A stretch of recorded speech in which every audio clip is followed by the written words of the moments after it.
Friends, welcome back to my channel.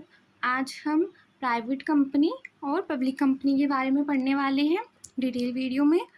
अब सबसे पहले देख लेते हैं हमारी प्राइवेट कंपनी की डेफिनेशन क्या होती है अकॉर्डिंग टू कंपनी लॉ।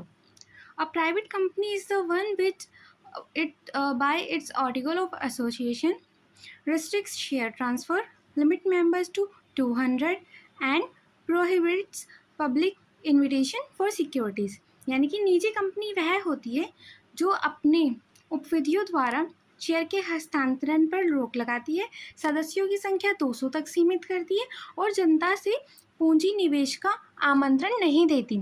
यानी कि आप क्या कर सकते हैं, आप अगर हमारी प्राइवेट कंपनी है तो हम अपने शेयर ट्रांसफ़र नहीं कर सकते। हमारे जो सदस्य होंगे उनकी मैक्सिमम लिमिट होगी 200 और आप जनता को आमंत्रित नहीं कर सकते, यानी कि आप अपने जो शेयर हैं वो जनता के लिए जारी नहीं कर सकते। अब इसके मुख्य बिंदु क्या होते हैं, जो हमारे मेंबर्स होते हैं वो मिनिमम 2 हो सकते हैं और मैक्सिमम 200। फिर शेयर ट्रांसफ़र हम इसमें नहीं कर सकते अगर हमारी प्राइवेट कंपनी है। उसके बाद नो पब्लिक ऑफर, यानी कि जनता को हम शेयर बेचने, डिबेंचर बेचने, खरीदने का प्रस्ताव नहीं देख सकते। उसके बाद जो नाम का एंड होता है उसमें अगर हमारी प्राइवेट कंपनी है तो प्राइवेट लिमिटेड लिखना ज़रूरी होता है, और अगर हमारी पब्लिक कंपनी है तो सिर्फ लिमिटेड लिखा जाएगा। उसके बाद जो इसमें कानूनी औपचारिकताएं होती हैं, कॉम्प्लायंस होते हैं, वो कम होते हैं कंपेयर टू पब्लिक कंपनीज। और ये किस चीज़ के लिए आइडियल होती है, स्मॉल बिजनेस, स्टार्टअप्स और फैमिली फर्म्स। यानी कि जब आपको एक छोटा अपना व्यापार करना होता है, स्टार्टअप करना होता है, और पारिवारिक कंपनियों के लिए ये उपयुक्त होती है। अब इसके बाद आती है हमारी पब्लिक कंपनी। इसकी डेफिनेशन है सेक्शन 2 सबसेक्शन 71 के according, a public company is a company which is not a private company and has a minimum paid up capital as prescribed. यानी कि सार्वजनिक कंपनी वह है जो निजी कंपनी नहीं है और जिसकी चुकता पूंजी अधिनियम में निर्धारित न्यूनतम सीमा के अनुसार हो। यानी कि वहाँ पे आपको दिया हुआ होगा कि आप कितनी आपकी अमाउंट है वो आप पहले चुकता करेंगे, उसके बाद आप अपनी कंपनी बना सकते हैं।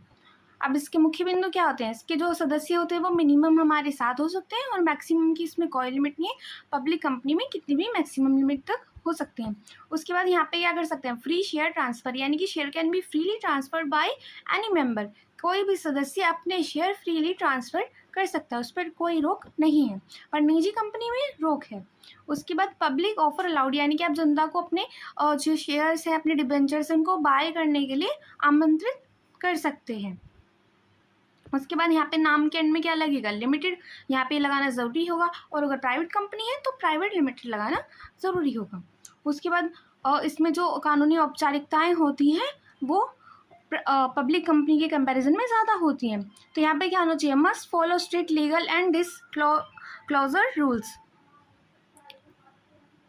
इस पर कड़े कानूनी और खुलासे के नियम लागू होते हैं, यानी कि यहाँ पे आपके ज़्यादा नियम होंगे compare to public company. Public company क्या है, छोटा प्रोसेसर है, छोटी जो कम है वो कानूनी और औपचारिकता, यहाँ पे काफ़ी ज़्यादा रूल्स आपको फॉलो करने होंगे।